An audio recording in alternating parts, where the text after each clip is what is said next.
a Kicking Five. Hoy os traigo, después de mucho currele, el juego Midara. Un juego que, haciendo un poquito de historia, salió en el año 2015 en campaña de Kickstarter. En principio se supone que iba a ser entregado para el 2016, pero hemos tenido que esperar 3 años más, es decir, hasta este año, hasta el 2019, para que el juego se recibiera.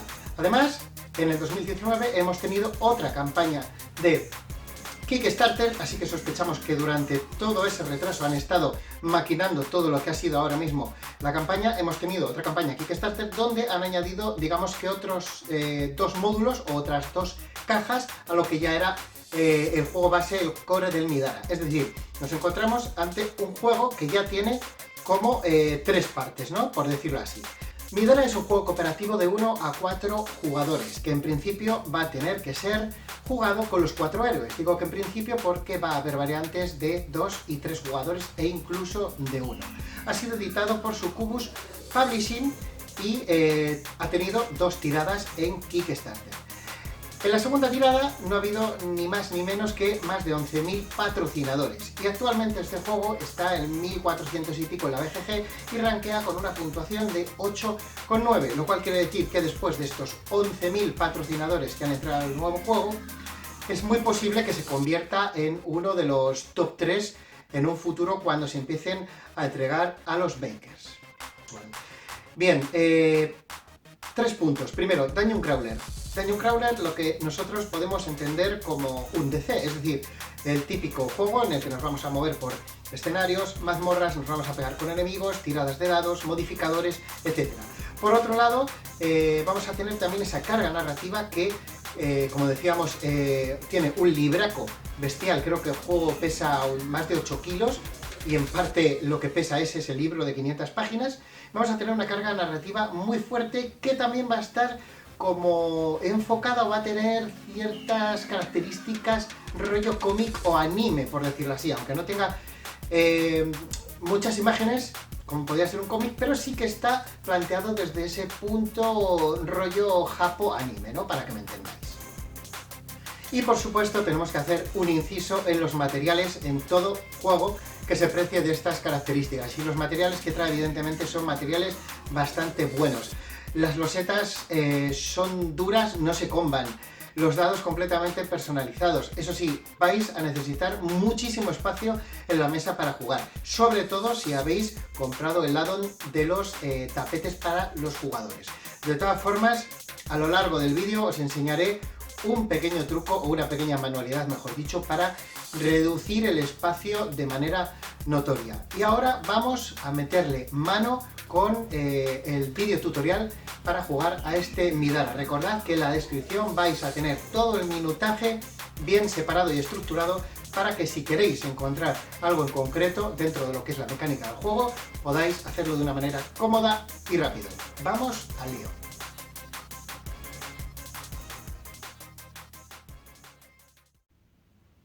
Vamos a comenzar explicando cómo se prepara un encuentro, ya sea para el modo Crawl, que es como una especie de modo ocasional, que la traducción sería algo así como modo de rastreo, o ya sea para el modo Aventura, que es el que principalmente vamos a jugar y en el que está enfocado este tutorial.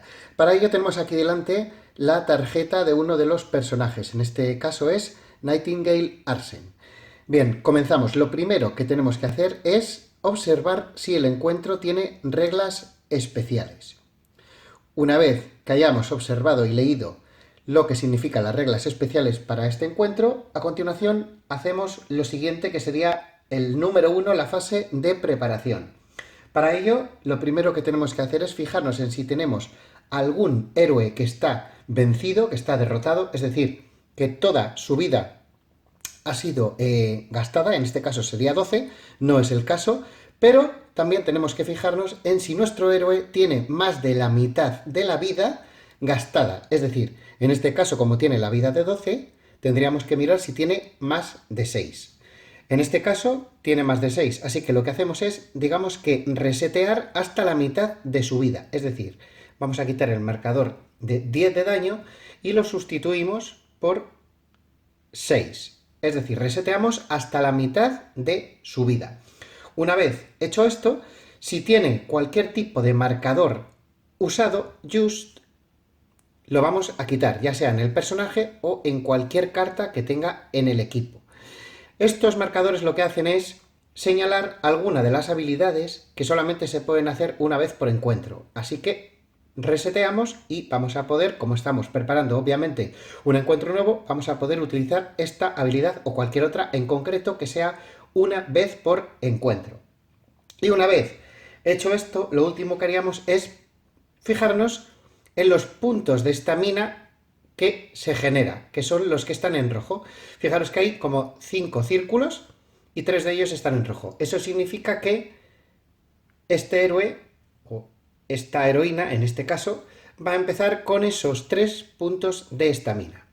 Una vez explicado esto, ya que estamos, vamos a hacer un inciso sobre todo lo que significa la tarjeta del héroe. Aquí tenemos el nombre, aquí tenemos los puntos de estamina que gana en cada turno, es decir, 3, y los máximos que puede tener o acumular en cada uno de los turnos, es decir, 5. Aquí tenemos una habilidad propia del héroe o heroína, que en este caso tiene la característica de ambición, ambicioso, y es una vez por encuentro. Por último, aquí tenemos los valores de Conviction y Casting base, que van a poderse verse modificados a lo largo de la aventura. En este caso sería 2 dados morados y un dado morado respectivamente. Y aquí abajo tenemos las 5 características en concreto del héroe o de la heroína, que va a servir para enfrentarnos a ciertas situaciones, circunstancias o test de habilidad. Tenemos defensa, sabiduría, agilidad, percepción y fuerza.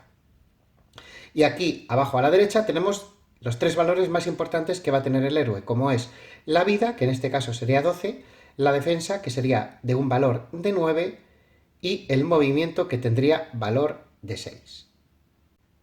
La segunda cosa que hacemos para preparar un encuentro es la fase de colocación. Para ello nos tenemos que fijar en esta zona del encuentro donde pone Setup.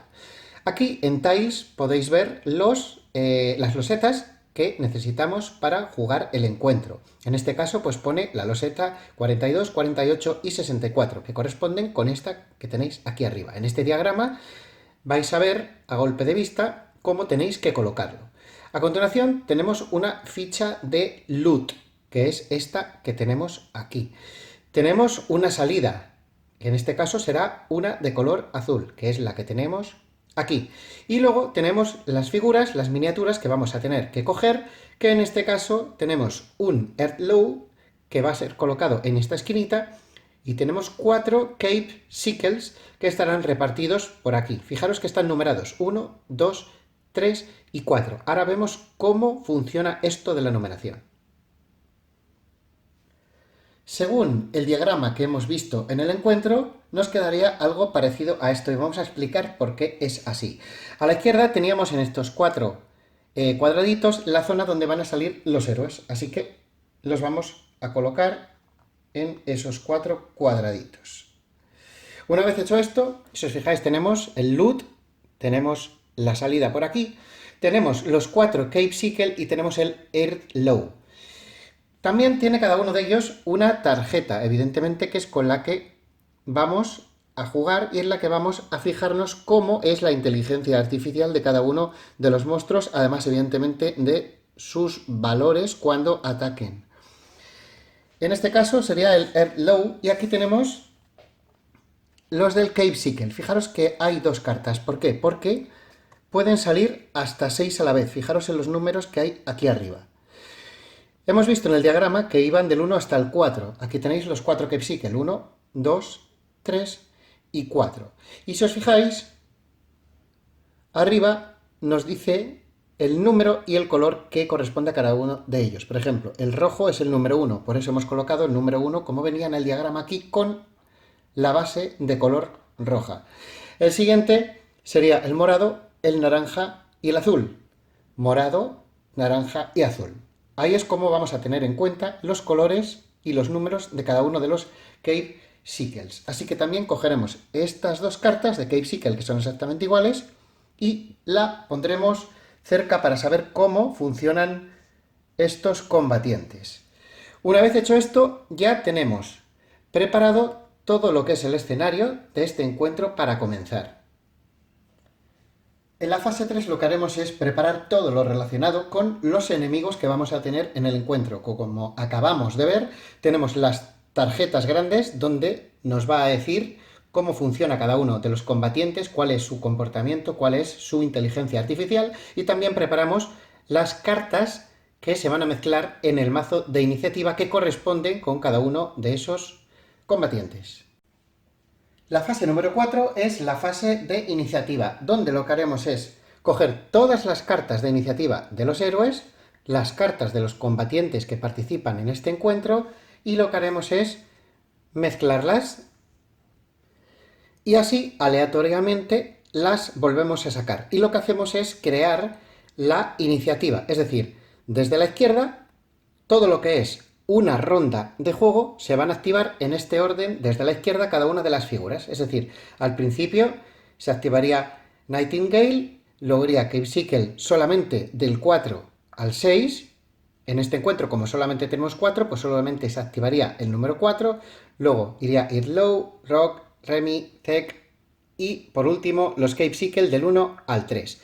Todo esto es lo que marca una ronda de juego. Una cosa fundamental es tener completamente claro cómo termina el encuentro, es decir, las condiciones de derrota y de victoria. En este apartado vais a poder verlo en Conditions, tenemos la condición de victoria y la condición de derrota. Y en los dos casos nos dice cuándo va a suceder. Para ganar, si un aventurero termina su turno sobre este marcador de salida de color azul, automáticamente veríamos la recompensa que tenemos aquí y nos dice a dónde tenemos que continuar, a la página a la que tenemos que ir.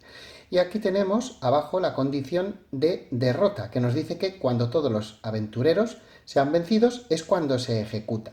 Y aquí tendríamos la recompensa y a dónde tendríamos que ir. Estas dos recompensas están bajo ese granulado de color rojo porque son secretas y hasta que no ocurra cualquiera de esas dos condiciones que acabamos de ver, no utilizaremos este componente que viene en el juego para poder pasarlo por encima y ver lo que se ejecuta cuando terminemos el encuentro. Fijaros que en los encuentros puede haber muchísimos tokens a tener en cuenta. Tenemos tótems, tenemos loot, tenemos diferentes objetivos que se pueden dar a lo largo del encuentro y en este apartado puede haber un montón de ellos y tenéis que tenerlos muy claros antes de comenzar el encuentro. Por ejemplo, este logro de aquí nos dice que se ejecuta si el Earthlow es vencido. Así que tenemos que tener en cuenta eso y acordarnos cuando sea vencido para poder leer este texto que está escondido. Y lo mismo cuando interactuemos con otro tipo de tokens, de fichas, como pueden ser las de loot, las de totem, etcétera, etcétera.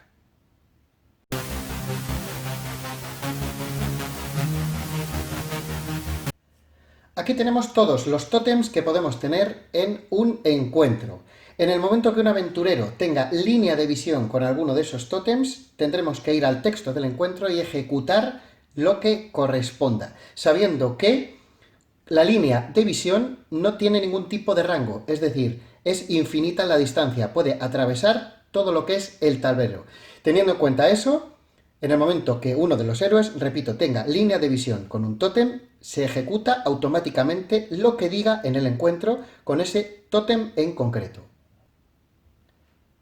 En otros encuentros nos podemos encontrar también con las fichas de objetivo, que son estas que veis en la pantalla. Estas fichas las vais a tener en el texto inicial del encuentro en el caso de que las haya y os van a decir lo que vais a tener que hacer.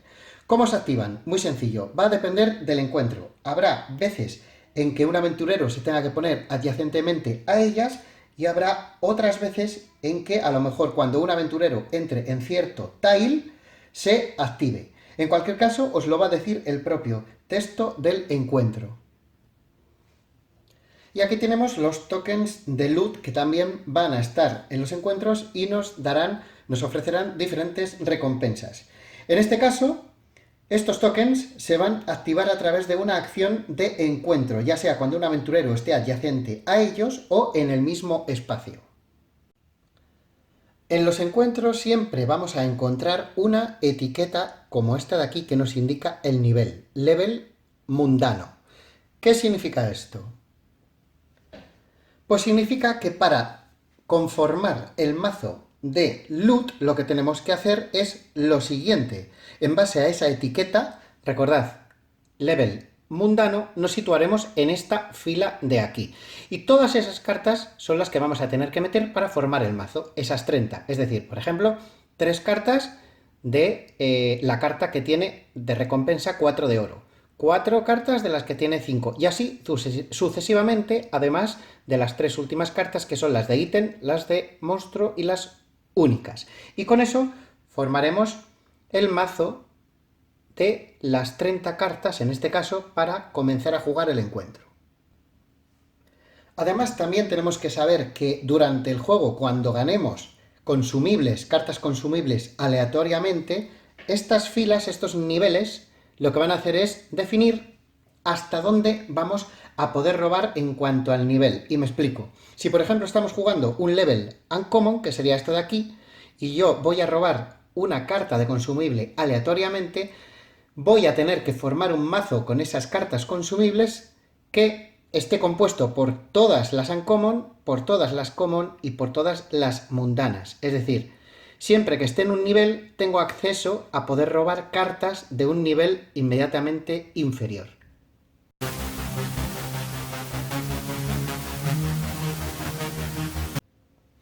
Antes de continuar, hacemos un pequeño paréntesis para explicar dos conceptos del juego. Uno es el de gastar.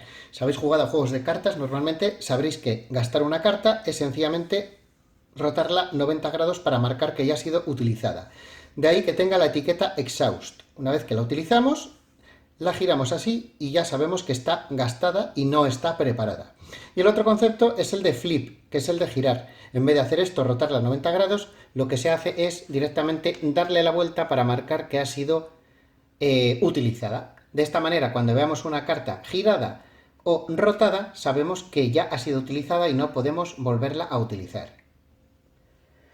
Es posible que durante los cambios de encuentro a lo largo de la aventura os encontréis con esto, Restoring Adventures. Os lo indicará en el libro de aventuras. Cuando llegue ese momento, lo que haremos es estas tres cosas que ven aquí, en ese orden. Retirar todos los tokens de daño, preparar las cartas que estén gastadas, volver a girar las que estén giradas y retirar todos los efectos y habilidades que tengamos. Así que ahora imaginad que vamos a comenzar nuestro encuentro con la misma heroína que antes, pero en esta situación. Tenemos cartas que han sido giradas, tenemos cartas que han sido gastadas, tenemos efectos que podéis reconocerlo porque son los cuadrados, tenemos habilidades que podéis reconocerlo porque son las redondas, y aquí tenemos el daño que anteriormente hemos visto en el anterior ejemplo, que era 10 de daño sobre 12. Pues como nos dice que tenemos que restaurar los aventureros, que es como una especie de reseteo, lo que hacemos es lo que acabamos de leer en el texto. En primer lugar, quitamos todo el daño que tenemos. En segundo, lo que hacemos es volver a girar las cartas giradas y preparar las que están gastadas.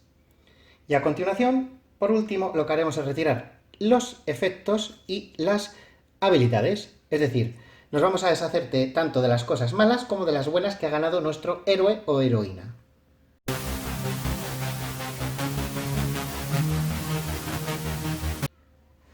Si durante una ronda completa ninguno de los enemigos que hay sobre el mapa, en caso de que los haya, ha ejecutado alguno de sus comportamientos o funciones que tiene en la inteligencia artificial, sucederá lo siguiente. Añadiremos un token de urgencia que es como una especie de marcador de tiempo que tiene el juego para saber si sencillamente los enemigos no han actuado durante una ronda, como acabo de explicar, y se colocará. En el momento de que esto suceda 4 veces, es decir, ganemos 4 tokens de urgencia, todos los héroes serán vencidos y por tanto acabará la partida.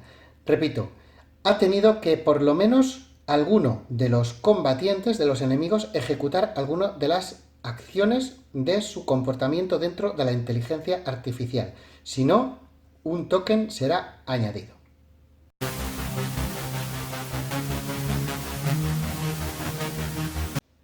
Antes ya hemos hablado del track de iniciativa, que lo tenéis ahora justo en la pantalla. Bien, imaginad que a lo largo de la aventura vamos a invocar un monstruo en el turno de un jugador. Imaginad que estamos en el turno de Remy y Remy está haciendo ciertas cosas y de repente invoca a un combatiente que es, por ejemplo, un animate. ¿Cómo funciona esto? Pues bien, funciona de la siguiente manera. Le hacemos hueco justo exactamente después de Remy y a continuación lo que hacemos es lanzar el dado de color negro. En el caso de que nos salga la calavera o nos salga los 4 libros, el enemigo se va a quedar exactamente detrás del héroe que ha activado su invocación. Pero en el caso de que tiremos el dado y no nos salga las 2 caras que acabo de decir, nos fijaremos en el número de escudos que ha salido en la tirada. Y con ese número de escudos que nos salgan, en base a eso, lo que vamos a hacer es mover más posiciones a la derecha. Por ejemplo, si nos ha salido esta cara de dado que tiene un escudo, lo que haremos es no dejarlo ahí, sino que avanzará la carta una posición más hacia la derecha. Evidentemente, si salen un montón de escudos y no quedan más cartas, pues se quedará la última de la derecha. De esa manera se modifica todo el track de iniciativa en base al nuevo enemigo que acaba de salir. Recordad, siempre desde el aventurero que está activo. Lo colocamos a la derecha y en base al número de escudos lo moveremos más posiciones a la derecha. En el caso de que la invocación del enemigo se produzca fuera del turno de un aventurero, de un jugador, lo que sucederá será lo siguiente: lo colocaremos en primer lugar y volveremos a tirar el dado. En el caso de que salgan 4 libros o salga la calavera, se quedará el primero en el track de iniciativa. Pero en el momento que nos salgan algún escudo, lo que haremos es desplazarlo hacia la derecha ese número de veces. Aquí nos ha salido 4 escudos, así que lo que haremos es contar 4, 1, 2, 3 y 4, y modificaremos el track de iniciativa de esta manera.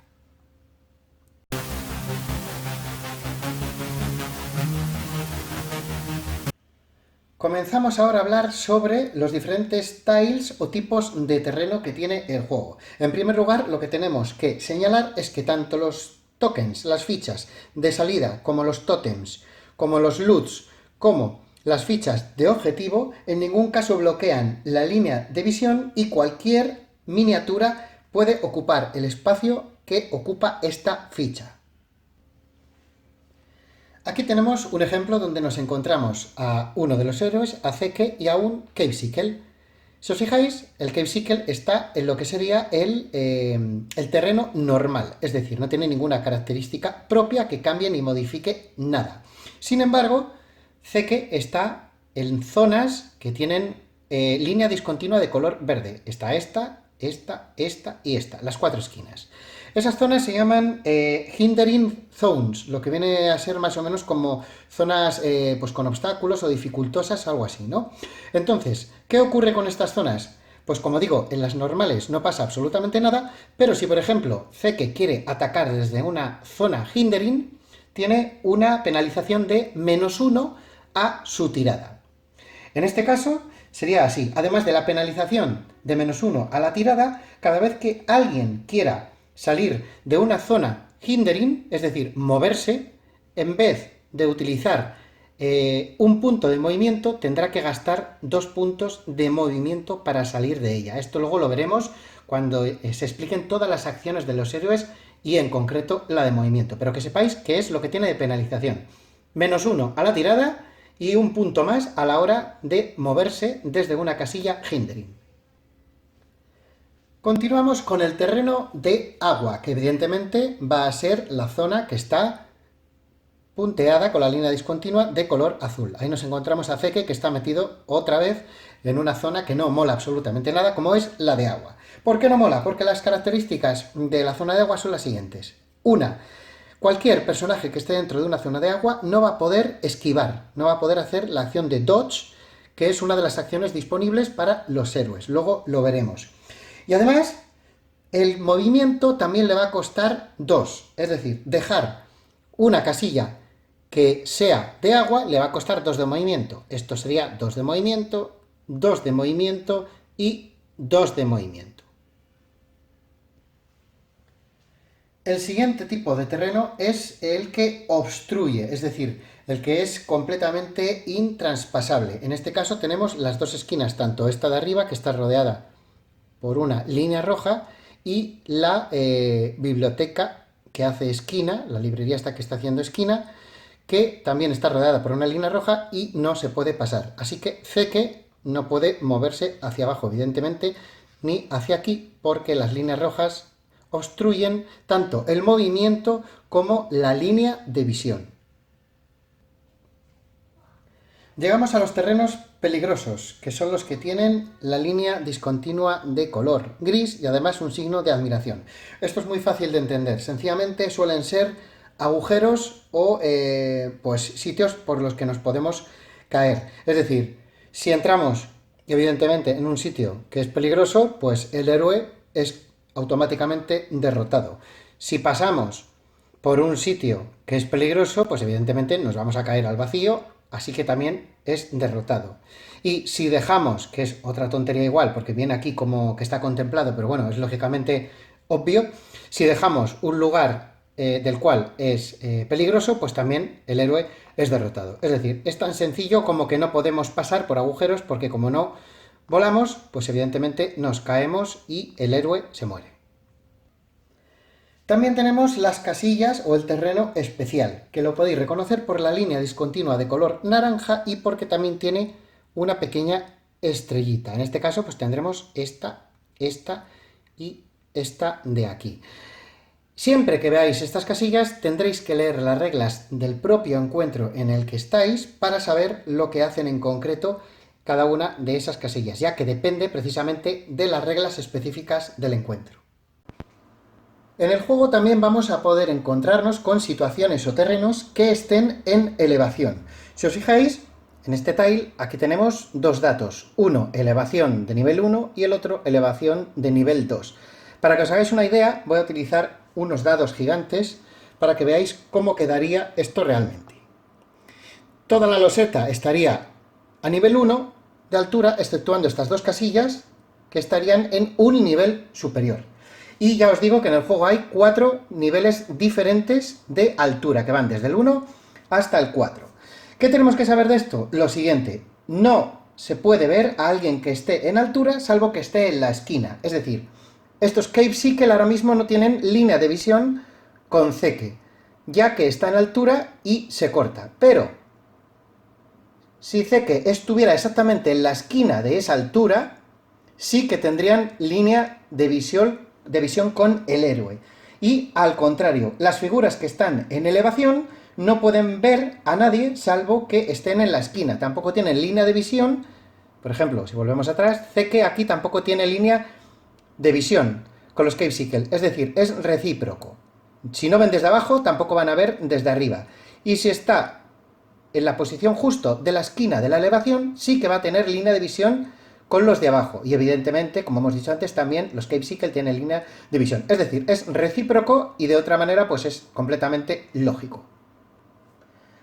Además, las figuras que están en elevación, en el caso de que haya oponentes en la línea de visión con su objetivo, es decir, imaginad que Zeke quiere ir a por el Cave Sickle con base morada, aquí no tenemos ninguna penalización, aunque esté en mitad de la línea de visión otro oponente. Como está en altura, puede disparar directamente, en el caso evidentemente de tener un arma que fuera a distancia, podría disparar sin problema al Cave Sickle con base morada, ya que al estar en la altura no bloquea la línea de visión.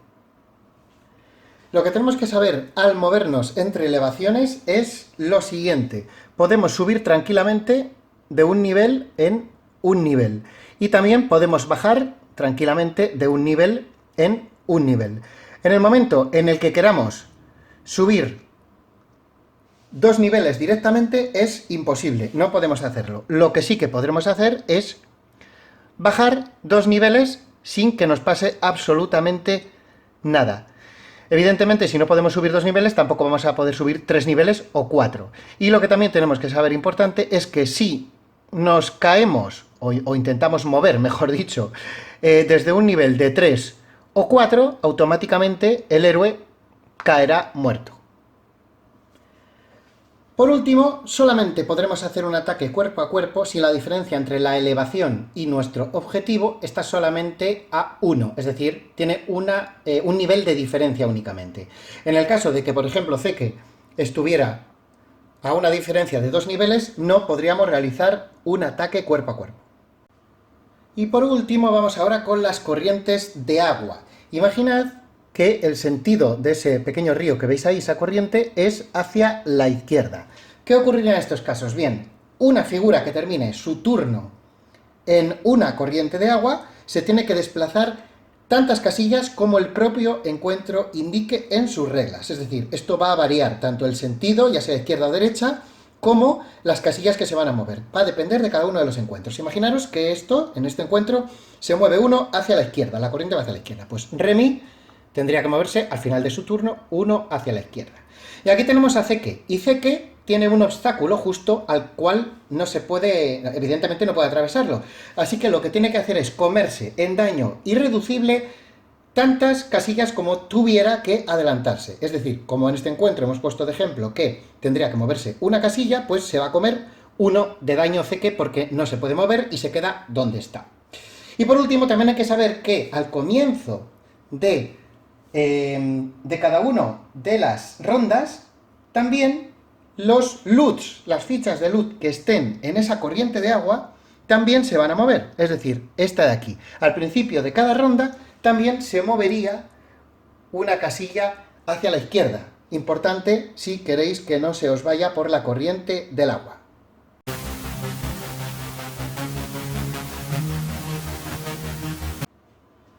Desde el comienzo de la aventura, o si jugamos en el modo Crawl, nos van a especificar qué aventureros vamos a llevar o podemos elegir y el equipamiento de cada uno de ellos. No vamos a adelantar lo que nos dice la propia aventura para no descubrir nada, pero sí que es importante que sepáis lo siguiente, que son los límites de cada uno de los ítems que pueden llevar nuestros héroes.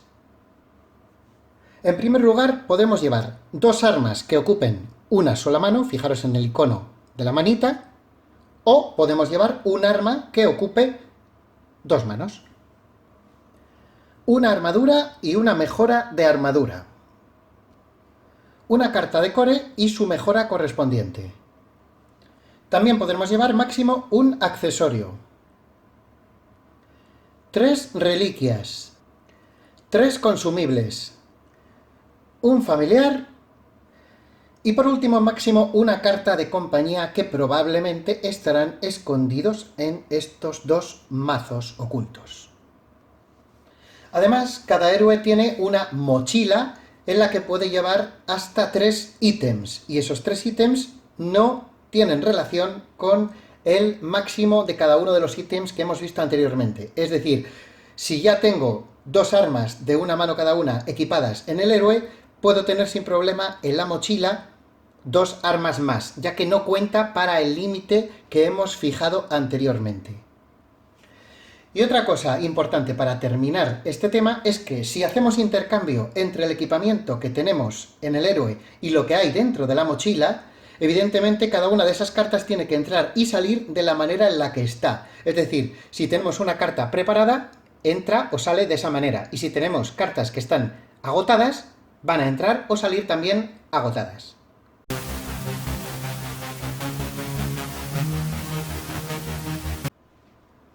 A lo largo de la aventura, los héroes ganarán diferentes cosas, recompensas, ya sea a través de los propios encuentros o a través de loots que nos encontremos dentro de lo que es el diseño del encuentro.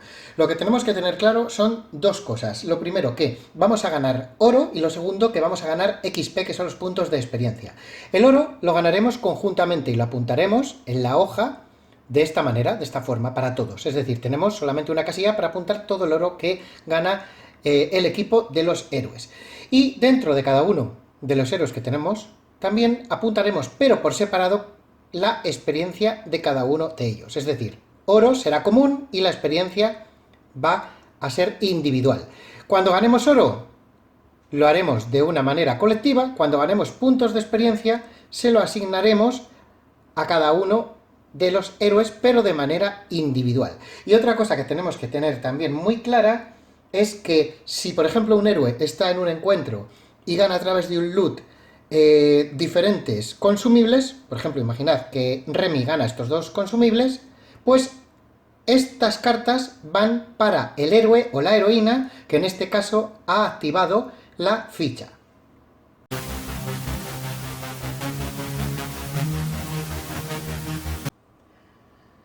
En el reino de Midara tenemos 4 categorías diferentes de cartas. Si empezamos por la categoría inferior, tenemos las mundanas. Seguimos por las infrecuentes, las frecuentes y las raras. Es decir, categoría 1, 2, 3 y 4, siendo 1 la más pequeña y 4, las raras, la más grande.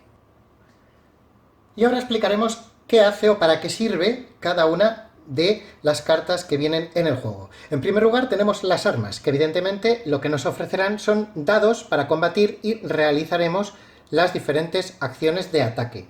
En segundo lugar tenemos las armaduras, que básicamente lo que hacemos, o para lo que nos valdrán, es para defendernos y soportar mejor el ataque de los enemigos. Los cores son elementos mágicos que nos ofrecen diferentes ventajas o habilidades en el juego, y los consumibles son objetos de usar y tirar. Por ejemplo, pues este sirve para recuperar vida y en el momento que lo utilizamos lo tiraremos. También tenemos las reliquias que nos ofrecen beneficios y los accesorios que aumentan las habilidades de cada uno de los héroes a través de diferentes tags que llama el juego, que son las etiquetas, para poder usarlas en combate.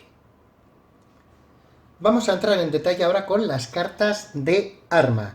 Aquí tenemos 2 cartas, 2 ejemplos que los podéis ver en caso del de la izquierda. Aquí tenemos el coste, que sería 18 monedas. Aquí tenemos el dado que se lanza cuando utilizamos este arma, que sería el dado de color morado, y la mano nos indica que ocupa una mano en el personaje, en el héroe. Eso quiere decir, por ejemplo, que podríamos llevar 2 armas. Podría ser esta y podría ser esta perfectamente, porque cada una de ellas ocupa una mano. La flechita de aquí con el número 4 indica que es un arma a distancia, a rango, y llega hasta una distancia de 4. Esta, sin embargo, tiene la espada, lo cual significa que es una arma cuerpo a cuerpo. Y aquí abajo tenemos varias etiquetas que no vamos a comentar ahora mismo porque hay infinidad de ellas y tendréis que leerlas detenidamente para saber lo que hace cada una de ellas. Pero, por ejemplo, aquí tenemos una habilidad que es de una vez por encuentro, por ejemplo, que podríamos hacer un lanzamiento, throw, que es una especie de lanzamiento del propio cuchillo y nos daría también pues un dado morado para poder lanzarlo. Y aquí, por ejemplo, esta sí que la conocemos ya, que es la de Exhaust, y es la de Exhaust. Girando esta carta o girando esta carta podríamos hacer una acción de esquivar. Aquí tenemos el ejemplo de una armadura, que aunque no sea una armadura como tal, sino que es una camiseta oculta, lo que hace es modificar cualquiera de estos 3 valores, que es el de arriba, el valor de armadura, el del medio, que es el valor de vida, y el de abajo, que es el valor de movimiento. Pues en concreto con esta carta lo que hace es modificar el valor de movimiento y hace que el héroe se mueva una casilla más. Además también podrá tener etiquetas como es la de Exhaust, que al igual que las cartas anteriores también lo que hacen es una acción de esquivar al girarla. Aquí podemos ver una reliquia y un core. Arriba a la izquierda tenéis el precio que hay que pagar, 30 monedas y 20 respectivamente para cada una de ellas. Y si os fijáis tenemos la etiqueta de pasiva. La etiqueta de pasiva es bastante sencillo de comprender. Sencillamente siempre vais a tener la habilidad que ponga debajo sin necesidad de hacer nada más. Es decir, no tenéis ni que gastar, ni que girar, ni nada de esto. Sencillamente lo único que tenéis que hacer es tener la carta equipada, nada más. Aquí tendríamos también otra etiqueta más. Recordad que flip era girar la carta para poder ganar lo que ponga abajo. Y este core en concreto también nos ofrecería, al tenerlo equipado siempre, 1 de defensa, más 1 de modificador en la defensa del héroe que lo tenga equipado. En cuanto a accesorios y consumibles, funcionan de la misma manera. Seguimos teniendo aquí el precio para comprarlo, tenemos diferentes etiquetas, en este caso es la pasiva también, en este caso es para gastarla para hacer una acción de esquivar, y aquí tenemos, al ser consumible, la etiqueta de discard, que es sencillamente que si queréis utilizarlo, lo descartáis. Y esto lo que hace es que tú o un aliado adyacente va a recuperar 3 de vida, tan sencillo como eso. Una cosa importante que no hay que olvidar es que hay ciertas armas que tienen 2 caras y se pueden equipar, hay que decidir a la hora de equiparlas por cuál de las 2 caras quieres hacerlo. Por ejemplo, esta espada, por este lado sería un arma que solamente ocupa una mano, pero si le damos la vuelta sería un arma que ocupa 2 manos, que evidentemente también se va a ver reflejado en el número de dados que vamos a poder tirar en los ataques. Y fijaros también que las habilidades, todo lo que hay aquí, también cambian.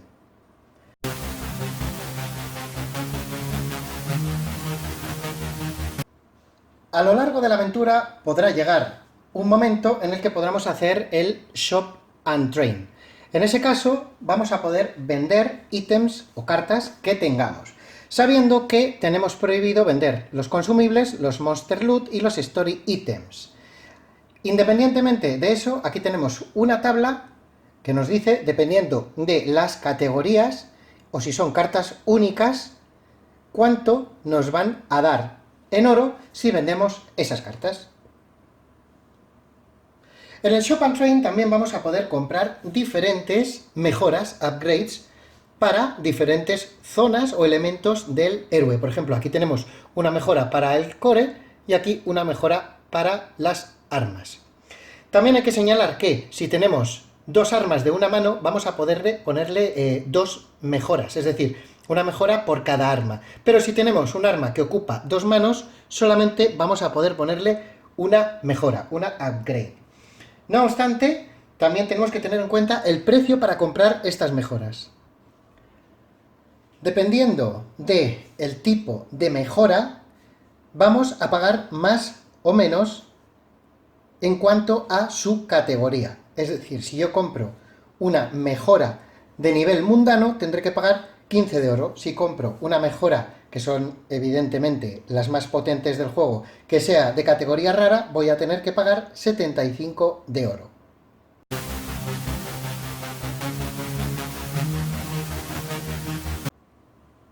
Vamos ahora a explicar las etiquetas de condición que tienen las diferentes cartas. Más o menos las hemos visto, pero vamos a repasar las 7 que nos viene en esta lista. La primera sería la de combo.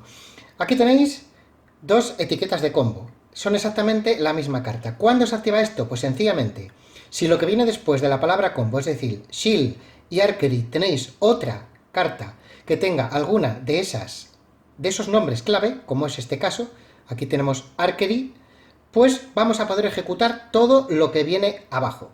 Al ser 2 cartas iguales, una activaría la de una y otra activaría la de otra, que en este caso nos va a dar igual porque es la misma habilidad. Pero se activa de esta manera, con las palabras clave que están después de los 2 puntos de la palabra combo. La etiqueta de discard ya la hemos visto antes. Los consumibles son los típicos que utilizan esta etiqueta. Sencillamente la descartamos y utilizamos la habilidad que nos diga. Etiqueta de exhaust. Muy fácil. Carta que está preparada en vertical. Hacemos exhaust, que es gastarla, y ejecutamos lo que nos ponga aquí debajo. Flip. Sencillamente, para hacer la habilidad de aquí debajo de la etiqueta de flip, lo que hacemos es girar la carta y darle la vuelta. Para que la actividad pasiva funcione, lo único que tenéis que hacer es tener el ítem equipado en el héroe, y así siempre vais a tener dispuesta la habilidad de la carta. Tenemos otras cartas que tienen la etiqueta de por encuentro. Eso significa que una vez por encuentro vamos a poder realizar esa acción, en este caso lanzar el cuchillo, que nos ofrece un dado de color morado. Para marcar que hemos hecho eso tendremos que utilizar esta ficha de Just encima de la carta. Y por último, la etiqueta de estatus solamente se ejecutará en la fase de estatus de la figura que la posea.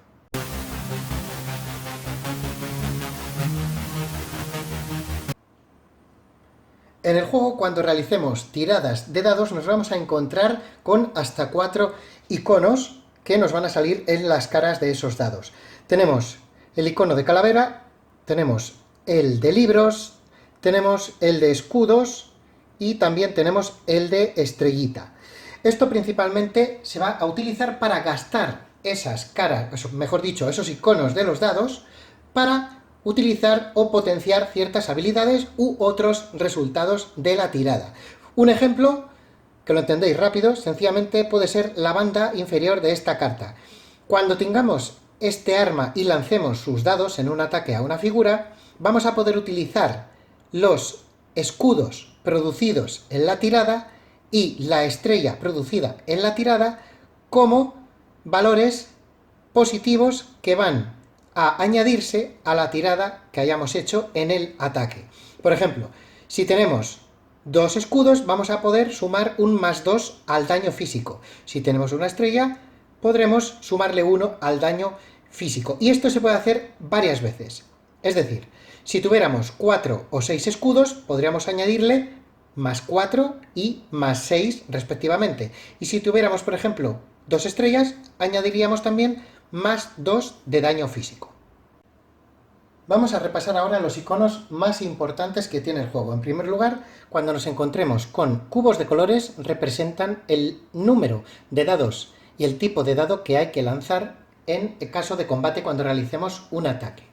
Luego tenemos el icono de ataque cuerpo a cuerpo, que puede venir con una etiqueta que es la etiqueta Reach, que nos va a decir hasta dónde vamos a poder atacar, pero en principio va a ser en una casilla adyacente. Tenemos el icono de ataque a rango, que viene acompañado de un número que nos dice el máximo de casillas al que podemos llegar. Ojo, si tenemos 2 armas de ataque a rango, siempre va a ser efectiva el que tenga el menor número de rango. Es decir, si tenemos una de 6 y otro de 4, el rango total va a ser 4. Aquí tenemos un icono cruzado de ataque de melee y de rango. Eso quiere decir que vamos a tener las dos opciones. Por aquí tenemos la armadura, el icono de armadura. Ese valor va a ser el que nos quitemos, nos restemos cuando nos hagan daño físico.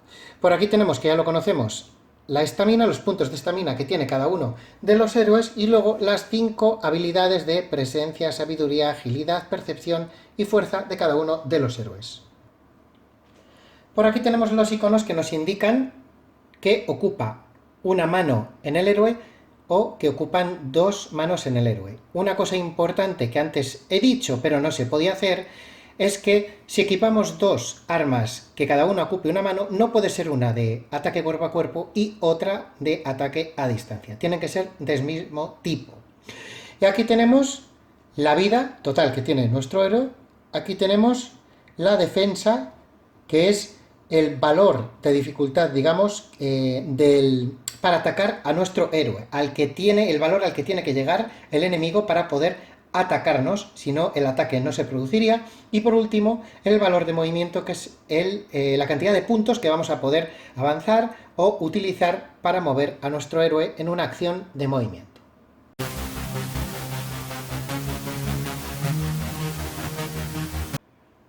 Pasamos ahora a hablar del árbol de disciplinas. Hay 5 diferentes categorías de disciplinas en el juego. Cada una está tematizada de una manera diferente, es decir, hay alguna que se centra más en la magia, otra en el combate, otra en ciertas habilidades, etcétera, etcétera. Lo importante es saber lo siguiente. Para obtener disciplinas lo haremos en el paso de Shop and Train que hemos visto anteriormente, sabiendo que tendremos que pagar los puntos de experiencia que nos pone aquí.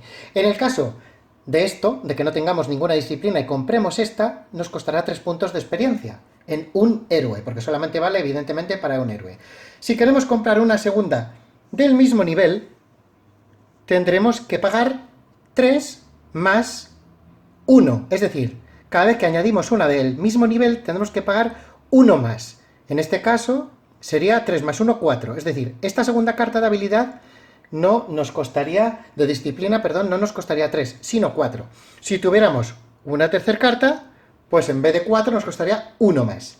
Bien, esto cuando solamente compramos del mismo nivel. Pero si, por ejemplo, tenemos esta carta y queremos comprar una de un nivel superior, ya que si os fijáis, esta sería de tipo Martial Level 1, podemos ir subiendo en lo que es el árbol de las disciplinas y comprar el siguiente, que sería la de nivel 2, que lo tenéis aquí. En este caso nos costaría 7 de puntos de experiencia. Indispensable, si queremos una de nivel superior, vamos a tener que tener por narices la de nivel inmediatamente inferior. Es decir, tenemos que subir obligatoriamente 1, 2, 3 y así sucesivamente.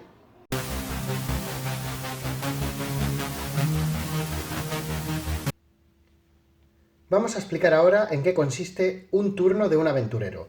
El turno está dividido en 5 fases. La fase número 1 es la de comienzo de turno. Cualquier sitio donde veáis las palabras Start of Turn se va a ejecutar en esta fase número 1.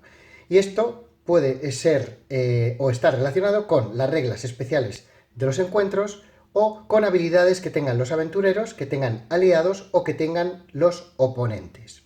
La fase número 2 sería la fase de estatus. Sencillamente, si tenéis alguna carta o veis en algún sitio la etiqueta estatus, en este preciso instante es cuando se ejecutarían los efectos.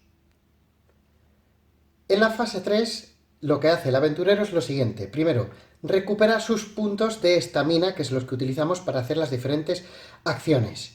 Si, por ejemplo, un héroe genera 3 puntos de estamina, pues cogería 3 puntos de estamina, siempre sin sobrepasar el máximo de 5 que tienen los héroes. Después de eso, las cartas que estén agotadas se ponen de forma vertical para prepararlas. Después llegaríamos a la fase número 4, que es donde vamos a gastar todos nuestros puntos de estamina, o los que queramos gastar, no es obligatorio gastarlos todos, para realizar las diferentes acciones. Además también podremos hacer diferentes habilidades y pues utilizarlas mediante cartas, etcétera, ¿no? Es decir, es donde se desarrolla todo el meollo del juego, la fase de acción. Y por último, la fase 5, que es la fase de final de turno, que es muy parecida o exactamente igual que la primera, porque sucede lo mismo. Tenéis que buscar donde ponga End of Turn para resolver las reglas especiales de encuentro o cualquier tipo de habilidad que se ejecute en este momento, ya sea de aventureros, aliados u oponentes.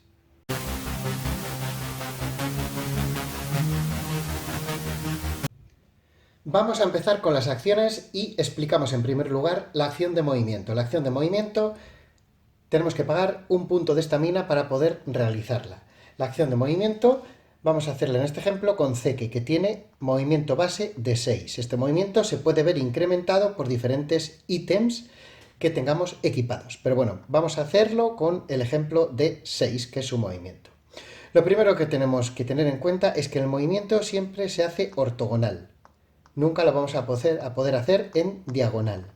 Lo segundo que tenemos que tener en cuenta es que podemos gastar el movimiento que queramos. Si tenemos máximo 6, pues yo puedo hacer 1, 2 y me puedo quedar ahí. No necesito gastarlo todo. Eso sí, solamente puedo hacer una acción de movimiento en mi turno y no puedo hacer acciones en mitad del movimiento. Es decir, no puedo, por ejemplo, moverme 2, atacar y luego volver a moverme. No sería correcto ni válido. Más cosas que tenemos que saber es que las líneas rojas no las podemos sobrepasar, ya que son obstáculos. Los oponentes tampoco podemos sobrepasarlos porque se consideran también obstáculos en este mismo sentido, ¿no? Más cosas que tenemos que saber es que sí que podemos atravesar aliados. Por ejemplo, con mi movimiento de 6 podría realizar este movimiento que vais a ver ahora, pero si lo atravieso, al salir de su casilla, tengo que pagar 2 en vez de 1. Es decir, sería 1, 2, 4, 5 y 6. Ese sería otro ejemplo válido. También hay que señalar que hay diferentes cartas que nos pueden dar o incrementar el movimiento. Y una cosa que también es importante es que podemos incrementar nuestro movimiento base con puntos de estamina. Y por cada punto de estamina que gaste me va a dar un +2 al movimiento. Es decir, 6 más 2 más 2 serían total 10. Podría realizar con estos 3 10 puntos de movimiento con Zeke, teniendo en cuenta también, por ejemplo, que puede haber terrenos como los Hindering que tiene penalizaciones a la hora de moverse. Siempre hay que recordar ese tipo de cosas. Y por último, en cuanto al movimiento, también hay que explicar lo que es un break attack. Un break attack es que si tenemos a nuestro héroe en una posición adyacente a un oponente y queremos despegarnos o salir de esa posición, vamos a sufrir un ataque por parte de ese oponente mientras nos estamos yendo. Vamos ahora con la acción de ataque, que es la más compleja y la más larga que tiene el juego. Para realizarla necesitamos gastar 2 puntos de estamina. Y tiene 8 fases. La primera fase es elegir un objetivo válido. Para ello, primero, necesitamos que ese objetivo esté en línea de visión y en rango. Vamos primero con la línea de visión. En este juego, la línea de visión siempre se tiene en cuenta desde el centro de la casilla hasta el otro centro de la casilla. Es decir, si queremos atacar de aquí a aquí, tendríamos línea de visión porque no hay nada que se ponga entre medios. ¿Qué cosas podemos tener para que nos bloqueen la línea de visión? Pues solamente son 3. La primera sería un tile que esté en el escenario, un tile que bloquee la línea de visión.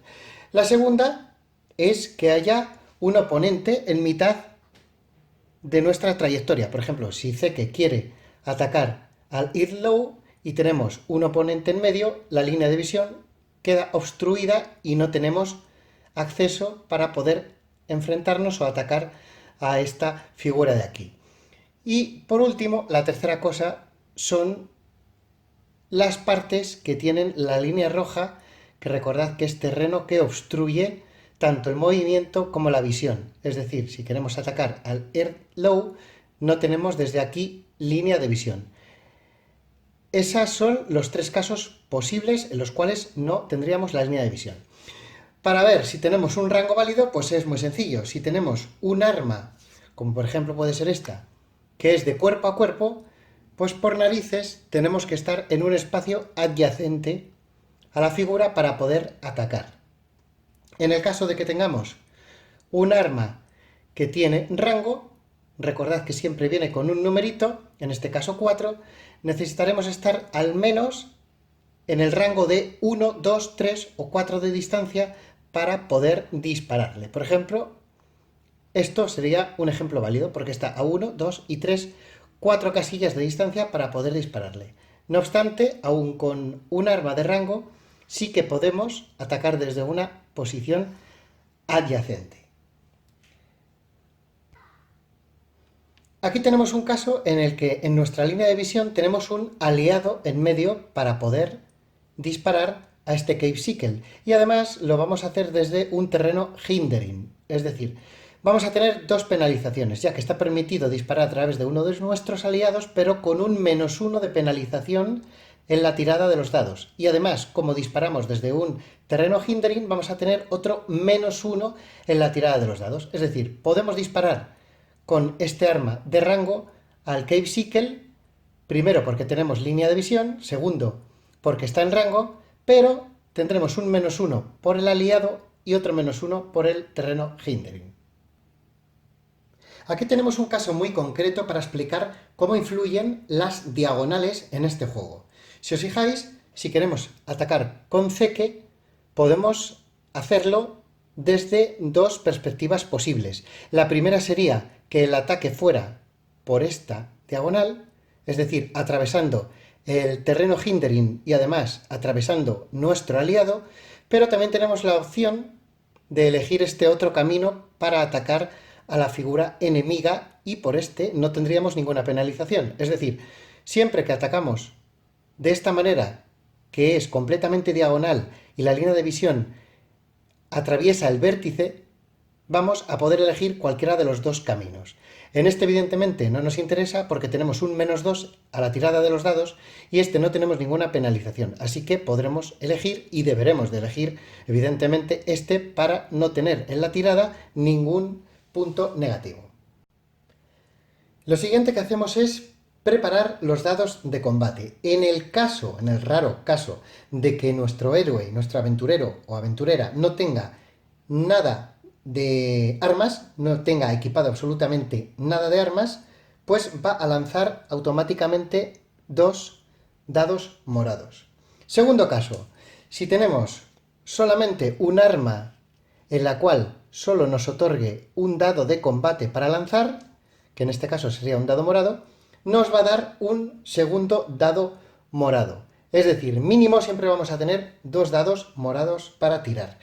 Pero si, por ejemplo, tenemos un arma un poco más potente como es esta que ocupa 2 manos, sencillamente cogeremos los dados que nos muestre, que en este caso sería uno morado y uno de color blanco. Lo siguiente que tenemos que hacer en el ataque sería la fase 3, que es el Empower, o lo que yo llamo ir con todo, que es lo siguiente. Podremos gastar un punto de estamina para meter, o mejor dicho, sumar el dado negro a nuestra tirada, a nuestro pool de dados.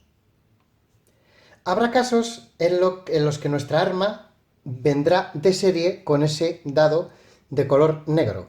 En este caso no vamos a poder hacer la fase 3, que es la de Empower, o sea, es decir, solamente tenemos un dado negro en el juego. Si ya viene impreso aquí en la carta, es que ya no vamos a poder hacer el Empower porque ya viene propiamente dicho en lo que es el arma que tenemos equipada.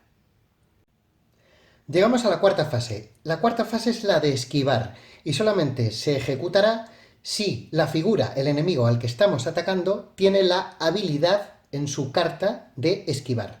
Para ello, en el caso de que la tenga, vamos a coger el dado negro y lo lanzaremos. Y pueden pasar varias cosas. La primera es que si sale la calavera, entonces es un fallo automático, no se esquiva. La segunda es que si sale cualquier cara por la cual tengamos escudos, ese número de escudos se van a añadir a su defensa. En este caso, salen 2, pues tendríamos un +2 para añadir a la defensa de la figura que estamos atacando. Llegamos a la fase 5 y lo que hacemos es lanzar los dados para ver si golpeamos. Para ello ponemos este ejemplo. Tenemos este arma a rango que nos había dado los 2 dados, el blanco y el morado, y aparte habíamos gastado un punto de estamina más para meter el Empower. Así que vamos a coger estos 3 dados para ver si impactamos contra el Earth Low en un ataque a rango con este arma que tenemos aquí, que llega de rango hasta 4. Así que lo primero que hacemos dentro de la fase 5 es lanzar los dados. Bien, tenemos esta tirada. Imaginad que saliese la calavera. En el momento en que sale la calavera, el ataque se anula, es decir, es fallido completamente y prácticamente acabaríamos el combate. Pero tenemos esta tirada que es un 6, un 4 y varios símbolos que hemos tenido. Así que lo que hacemos es lo siguiente. Primero, sumar 6 y 4, 10. Lo siguiente que hacemos es buscar a ver si tenemos alguna habilidad, alguna disciplina, algún ítem, etcétera, etcétera, que nos dé sumas, modificadores a esta tirada. En concreto, aquí tenemos una que, si la veis, dice si la gastamos, vamos a durante un ataque añadir un +1 a la tirada de ese ataque. Así que la vamos a girar para gastarla y la dejamos por aquí y nos va a dar un +1, es decir, 6 más 4 más 1 tendríamos una tirada de 11. Una vez que tenemos toda la puntuación final, lo que hacemos es enfrentar esa tirada que hemos tenido, que es de 11, contra la defensa de la figura a la que estamos atacando. En este caso tiene 8. Si la igualamos o la superamos, como es el caso, el golpe, el hit, tiene éxito. Y desde ahora podían pasar 2 cosas. Imaginad que el ataque ha sido fallido bien por la calavera o bien porque no hemos conseguido llegar a los 8 de la defensa, con lo cual se acabaría la fase 5, iríamos al final de la fase 6 y chequearíamos si esta figura en su carta tiene la habilidad de contraatacar. Si es así, contraatacaría y se acabaría la fase 6. Como hemos tenido éxito en el hit, pasamos a la fase 6 y realizamos las siguientes subfases en este orden. La primera sería calcular la diferencia del ataque contra la de la defensa. Ahora mismo tenemos una diferencia de 11 menos 8 de 3. Eso quiere decir que ahora mismo le haríamos 3 de daño en principio. Pero lo siguiente que tenemos que hacer es gastar iconos para sumar más modificadores. Y esto funciona de la siguiente manera. Aquí tenemos el arma, que en la parte de abajo, si os fijáis, tiene +1 de daño físico con los escudos, +1 de daño físico con las estrellas. Buscamos en nuestra tirada y contamos. Aquí tenemos un escudo, tenemos otro y aquí tenemos otros 3. Es decir, tenemos 5 escudos que podemos cambiar por un +1. Es decir, teníamos 11 menos 8, 3, más 5 escudos que gastamos de aquí para convertirlos en daño físico, lo cual nos sube hasta 16. Es decir, 16 menos 8 tendríamos 8 de daño. ¿Qué ocurre? Que este enemigo tiene armadura, y una armadura bastante gorda. Así que tenemos que restar esa armadura. 8 menos 5, 3. Así que le colocamos 3 de daño. Y ahora, para terminar la fase 6, en el caso de que esta figura, esta carta, tenga la habilidad de contraatacar, se ejecutaría ahora y con ello acabaría la fase 6 de las 8 que tiene la acción de atacar.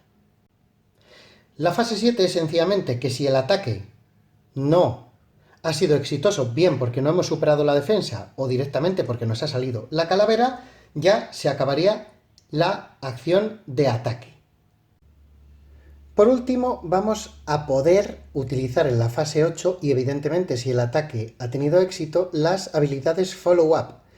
Vamos a poner otro ejemplo. Imaginad que hemos realizado el ataque pero no pagando los 2 puntos de estamina normalmente, sino a través de esta carta de disciplina, por la cual teníamos que haber pagado los 3 puntos de estamina que tenéis aquí a la izquierda y hubiéramos realizado el ataque que nos pone aquí, Make an Attack. Bien, después de ese ataque tenemos un FU, con el cual podemos realizar otro ataque.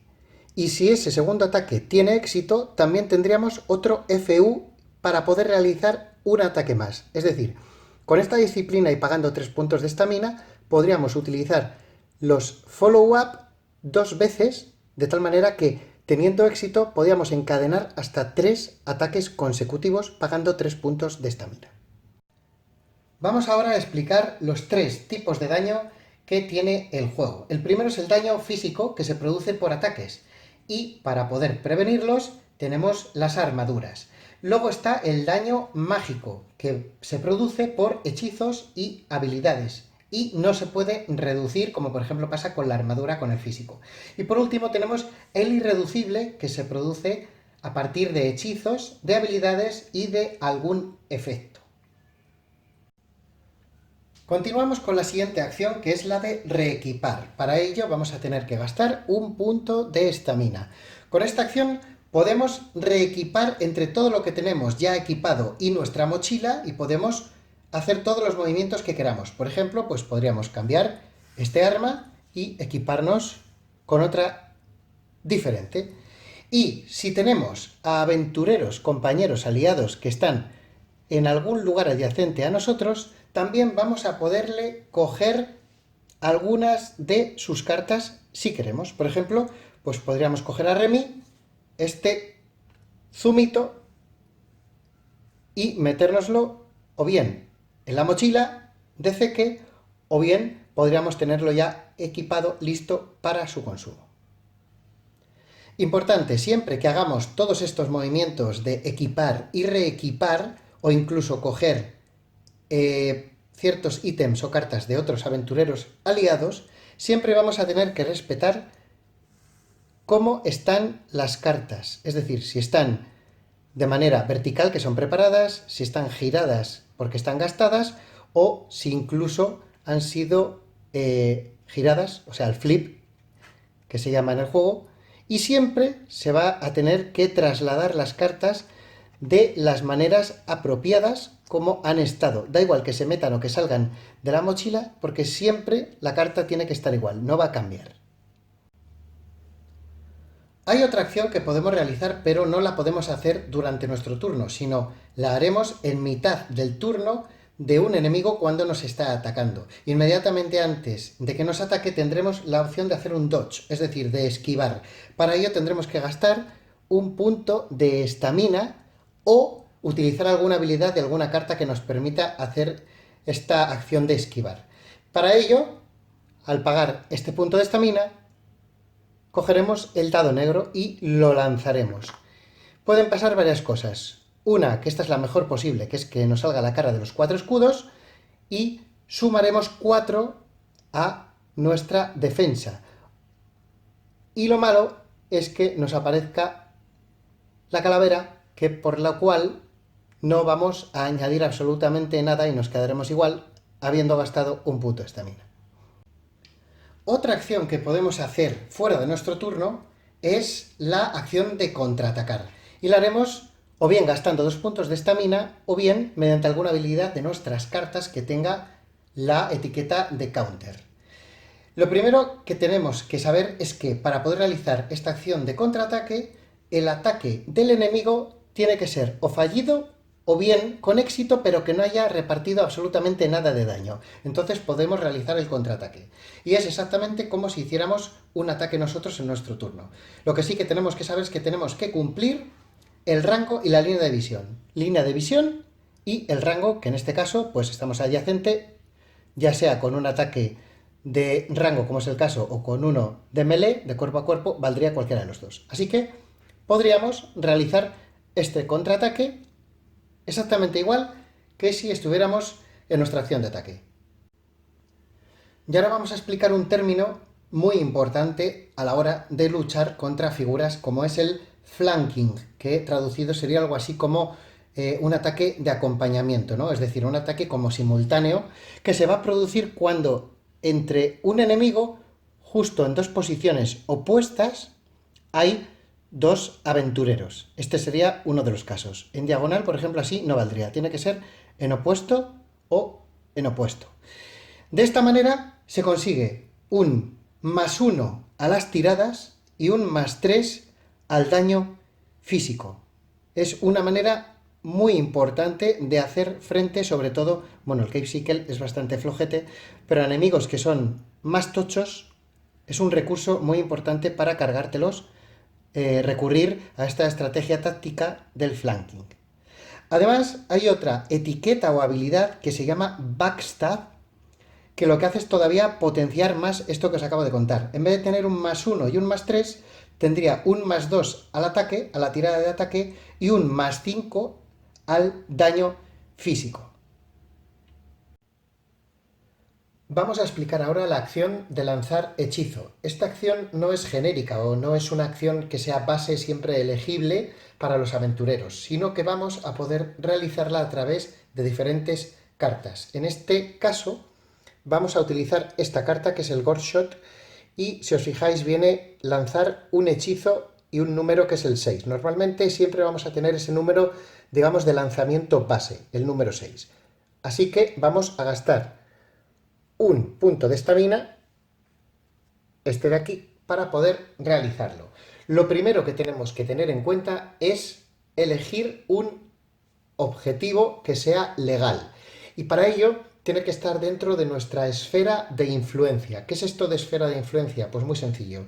La esfera de influencia normalmente, salvo que haya algún modificador que modifique el valor base va a ser 4. Es decir, si tenemos aquí a Zeke, tenemos que fijarnos que su línea de visión y su rango con respecto a los objetivos sean legales.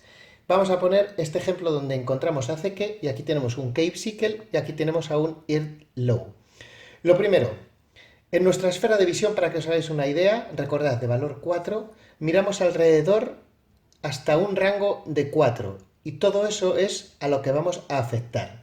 Y empezamos a contar, por ejemplo, para ver si llegaríamos al Cape Sickle. 1, 2, 3, 4. Llegamos. A ver si llegamos al Earth Low. 1, 2, 3 y 4. Recordad que para chequear el rango podemos contar en diagonal, cosa que en el movimiento no podríamos hacer. Así que tenemos en principio a los dos en rango. Ahora tenemos que chequear si tenemos a los dos en línea de visión. Al Earth Low lo tenemos en línea de visión porque no hay nada que esté en medio. Sin embargo, aquí tenemos a un objeto que obstruye. En este caso es diferente lo de la línea de visión, ya que lo único que obstruye la línea de visión al lanzar un hechizo son los terrenos que obstruyen. Es lo único. Esto cambia con respecto a los ataques. Así que en este ejemplo que estamos teniendo en cuenta, tenemos rango con los dos enemigos, pero solamente tenemos línea de visión con el Ear Low. Así que cuando lancemos el hechizo, en el caso de tener éxito, solamente vamos a afectar al Ear Low.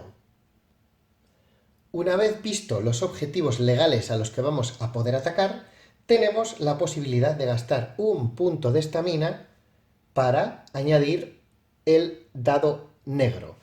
Y cuando añadimos este dado negro ahora, lo que nos va a valer, lo que nos va a interesar son la cara con los libritos. Por ejemplo, aquí tendríamos 3. Las caras con los libritos, por cada uno de esos iconos, nos va a añadir un +1 a nuestra tirada. Ahora lo que tenemos que hacer es lo siguiente, ir a la ficha de Zeke y nos fijamos en su valor de casting, que es este de aquí. El valor de casting viene con un dado de color morado, así que lo que hacemos es añadir a nuestro pool un dado de color morado, de tal manera que, sabiendo que nuestro número de base es un 6, lanzaremos estos dados. Lanzamos los dados. Bueno, en este caso nos va a salir la calavera, pero vamos a poner en ejemplo de que nos sale, por ejemplo, esta otra cara de aquí. Y lo que hacemos es sumar 6 más 3, 9, más la cantidad de libros que tenemos aquí, serían más 3, 12. Es decir, tenemos un lanzamiento de 12. Y ahora lo que tenemos que hacer es lo siguiente, coger y buscar Cave Sickle no, porque hemos dicho que no está en línea de visión, pero el Ear Low nos fijamos en su valor de Conviction, que son 2 dados de color blanco. Así que buscaremos los 2 dados de color blanco para lanzarlos. Y aquí evidentemente pues pueden pasar también varias cosas. Por ejemplo, si obtenemos un 7, no llegamos al valor, digamos, de ataque del hechizo. Así que el hechizo va a tener éxito y se va a ejecutar. Si nos fijamos en la carta, lo que dice es que si tenemos éxito vamos a hacer 2 daños de tipo mágico. Además, podremos hacer más daño si nos hacemos a nosotros mismos un daño de tipo irreducible. Y este daño que hacemos adicional va a ser igual al mayor nivel de la carta que tengamos dentro de la disciplina Cruor, que justo es la que tenemos en pantalla. Como ese es nuestro mayor nivel, es decir, el 1, lo que haremos es 2 más 1, en el caso de infligirnos a nosotros mismos un daño, haríamos en total a los objetivos 3 daños mágicos. Así que nos colocaremos un daño sobre Zeke y le haremos 3 daños al Ear Low. Esto en el caso de tener éxito en el lanzamiento del hechizo. Si no hubiéramos tenido éxito porque hubieran sacado una tirada igual o superior a la nuestra, recordad que la nuestra había sido de 12, en el caso de que se iguale o supere, el lanzamiento del hechizo no se produciría. Y una cosa importante es que al igual que los ataques, donde si obteníamos la calavera era un ataque fallido, aquí es todavía peor. Si obtenemos la calavera en una tirada para lanzar un hechizo, lo que nos sucede es que nos vamos a comer 3 de daño irreducible por la gran cagada a nuestro héroe, al héroe que ha lanzado el hechizo. Vamos a hablar ahora sobre las Spell-like Abilities, que es algo parecido a los hechizos, pero tiene ciertas características que le hacen funcionar de diferente manera. Para ello vamos a ver un ejemplo completo por el cual vamos a utilizar esta carta y vamos a realizar, como veis ahí, un ataque con característica Reach 2, lo cual quiere decir que vamos a poder atacar desde 2 casillas de distancia. Y además, la parte de abajo, que es de lo que vamos a hablar en concreto, como digo, las Spell-like Abilities, tiene una follow-up action gastando una estrellita y nos dice que moveremos el objetivo hasta 2 espacios si tiene éxito lo que viene debajo. Lo que viene debajo es el típico formato que nos vamos a encontrar con estas habilidades, que suele ser Force con un número después, o en este caso una X, más una diferencia de golpe, o a lo mejor puede venir sin esa diferencia de golpe, dependiendo de cómo sea la carta. Bien, SX nos dice que tiene que ser, o que va a ser, igual a 6 más el nivel de la habilidad de un mayor nivel del tipo marcial, que es precisamente el que tiene la carta. Así que gastaremos esos 2 puntos de estamina para realizar la acción de ataque. Imaginad que en nuestra acción de ataque nos ha salido esto, así que tendríamos que hacer lo normal. Tendríamos que ver si ha tenido éxito, si supera la defensa, que sí que la supera. Tendríamos que gastar los diferentes iconos para mejorar la tirada y gastarlos en hacer daño, etcétera, etcétera, ¿no? Como hemos visto en la acción de ataque. Pero vamos a lo que nos ocupa, que es a la Spell-like Ability, y funciona de la siguiente manera. Según nos ha dicho la carta, tenemos que fijarnos en el Difference Hit. El Difference Hit es sencillamente mirar nuestra tirada, que son 7 más 4, 11, y compararlo con la defensa. La defensa, que es esta de aquí, que es un 8. Es decir, 11 menos 8 son 3. Así que si nos vamos a la carta y os fijáis, abajo el Difference Hit sería 3, exactamente. Mientras que el Force X es igual a 6 más el nivel de la carta, el máximo que tenemos, que es el mismo, el 1, sería 6 más 1, 7, más el Difference Hit, que hemos dicho que son 3, pues en total tendríamos un 10. Y con ese 10, ¿qué hacemos? Pues muy sencillo, con ese 10 lo que hacemos es ahora irnos al valor de Conviction del enemigo al que estamos atacando. Cogemos esos 2 dados y los lanzamos. En el caso de que nuestro valor, que hemos dicho que era 10, sea superior, como es el caso, va a tener éxito. Así que vamos a poder mover 2 casillas el objetivo.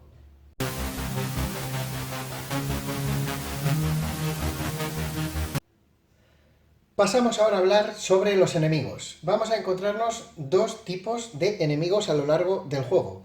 Aquí tenemos el mismo tipo de enemigo, pero podéis diferenciarlos porque este es de tipo Command, lo cual quiere decir que vamos a poder utilizarlo a nuestro favor o manejarlo durante el juego. Fijaros que incluso en este lado tenemos diferentes puntos de estamina para gastar, para hacer ataques u otro tipo de acciones.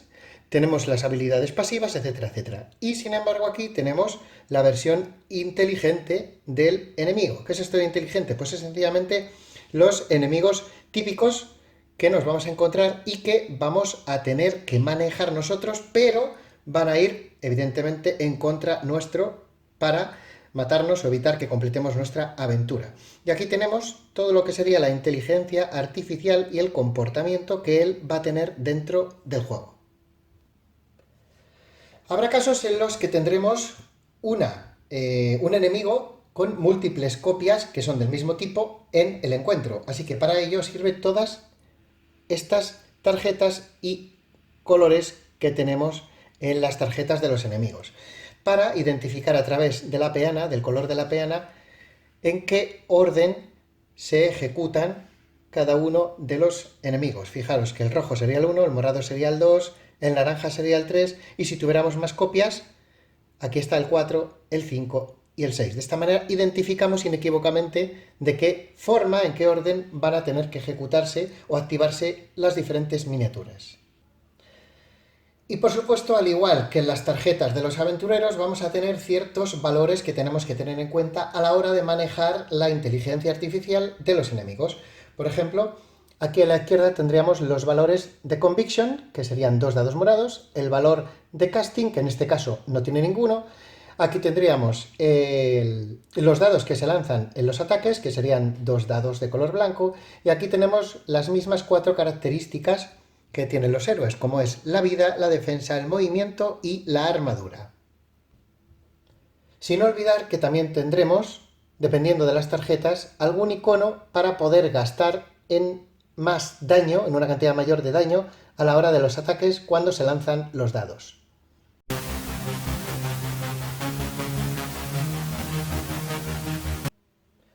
Durante la partida, cuando matemos a un enemigo, vamos a robar una carta de loot de este mazo de aquí. Y tenemos varias posibilidades que nos vamos a encontrar a la hora de robar las cartas. En primer lugar, podremos encontrar sencillamente oro, así que ese oro lo añadiremos a todo el grupo como recompensa. Importante, las cartas que salen no se devuelven al mazo, no hay que volver a remezclar, sino que se quedaría ya fuera para el escenario que estemos jugando. La segunda posibilidad que tenemos es que consigamos un Unique Loot. ¿Qué significa eso? Pues sencillamente que si por ejemplo estamos jugando en un escenario donde estemos en el level mundano, vamos a coger todas las cartas correspondientes a ese nivel, al mundano, y aleatoriamente robaremos y conseguiremos una de las cartas únicas de ese nivel. Y esa carta obviamente la ganará el aventurero que haya realizado la acción para cargarse al enemigo. Otra opción que tenemos es que nos salga un Monster Loot. ¿Qué significa esto? Pues significa que hay ciertas cartas que solamente corresponden al enemigo que acabamos de matar. En este caso, por ejemplo, imaginaros que acabamos de matar a un Animate, pues la carta que correspondería sería esta de aquí, que es un consumible del Animate. Así que ganaríais esta carta. Puede ocurrir que ya la habéis ganado anteriormente y solamente hay una copia, así que no la podréis ganar, evidentemente. En ese caso, lo que haríais es coger la carta de Monster Loot, la meteríais en el mazo, barajáis de nuevo y robáis otra carta para que salga una carta que sea válida. Y en tercer lugar, o en cuarto lugar, tenemos el Item Loot. Esto sencillamente es que cogemos dos dados de color blanco y los vamos a lanzar. Imaginad que lo lanzamos y nos sale, por ejemplo, un doble 7, que sería la mejor tirada posible. Fijaros que el rango va de 4 a 14. Imaginaros que nos sale un 14, miramos aquí en la carta y tenemos como recompensa Weapon. Así que vamos a las cartas de Weapon de nuestro nivel. Recordad que estamos en mundano y aleatoriamente robaremos también una de ellas. Estas son todas las posibilidades que se pueden dar al robar una carta de loot.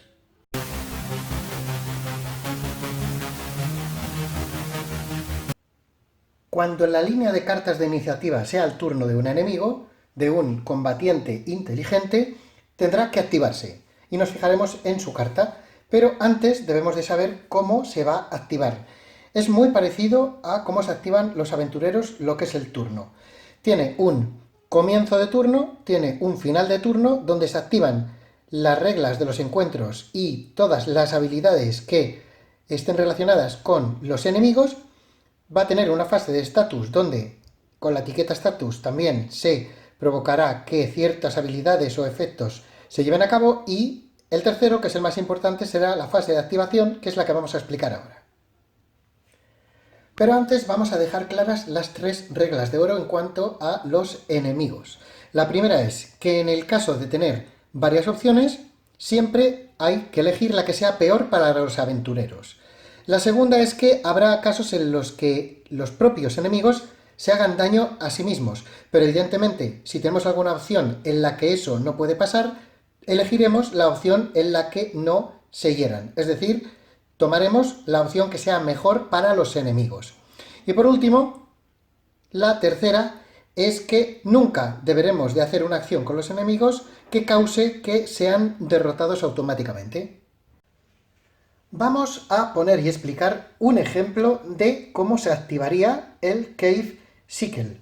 En el momento en el que en toda la línea de cartas de iniciativa llegue el momento del Cave Sickle, de 1 a 3 en este caso, se activaría la tarjeta de enemigo de Cave Sickle donde están las miniaturas 1, 2 y 3. Lo primero que vamos a ver es la actividad que tiene de manera pasiva. Tenemos dos cosas, el Sickle Anatomy y el Hive Mind. Vamos con el primero. En el primero nos dice que el Cave Sickle tiene inmunidad al veneno. Eso quiere decir que si durante el encuentro, durante el combate, en algún momento le ponemos un efecto de veneno, pues no le va a valer de nada porque tiene inmunidad. A partir de eso nos dice que el coste de puntos de movimiento no se incrementa por terrenos o aliados, es decir, da igual el terreno que haya en la loseta de encuentro y va a poder pasar a través de aliados sin incrementar el coste. Recordad que para los aventureros, por ejemplo, sí que se incrementaba el coste cuando dejamos una casilla donde hay uno de nuestros aliados que se incrementaba de 1 a 2. Vamos ahora con el Hive Mind. El Hive Mind nos dice que los dados de combate y de defensa van a cambiar dependiendo de cuántos otros Cave Sickle estén en nuestra esfera de influencia. Si hay uno, tiraremos estos dados tanto para combate como para defensa. Si hay 2, serán estos. Si hay 3, serán estos. Si hay 4, serán estos. Fijaros que en el caso del 3 y el 4 también tenemos unos iconos de combate que van a ser sumados a los dados.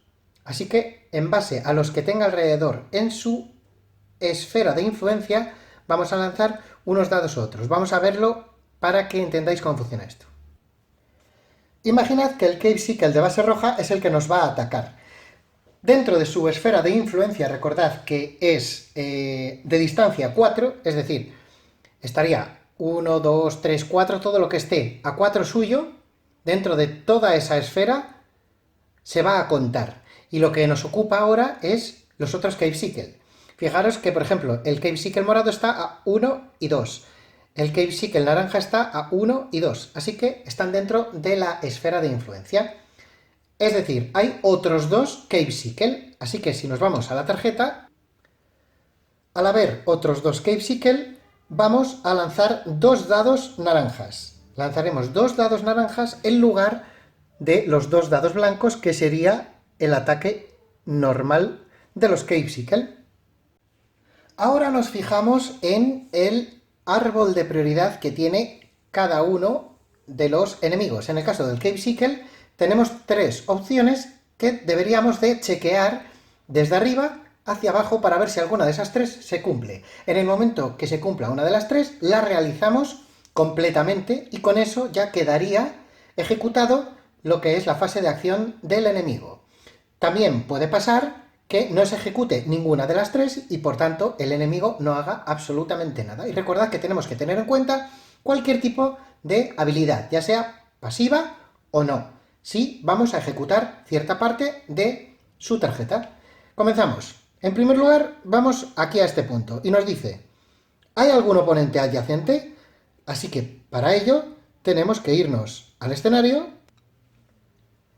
Y así podemos ver que no hay absolutamente nada adyacente a el Cave Sickle que quiere atacar o activarse en este momento. Si estuviera aquí, por ejemplo, Zeke, sí que habría alguien adyacente y se ejecutaría esa parte de la tarjeta, pero no es el caso.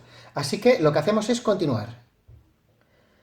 La siguiente opción es esta de aquí, que es la segunda, que nos dice: ¿hay algún oponente que esté dentro de un rango de 4? Vamos a verlo. Y aquí podéis comprobar que sí, porque evidentemente está a 2 de rango. Así que se cumple esa opción.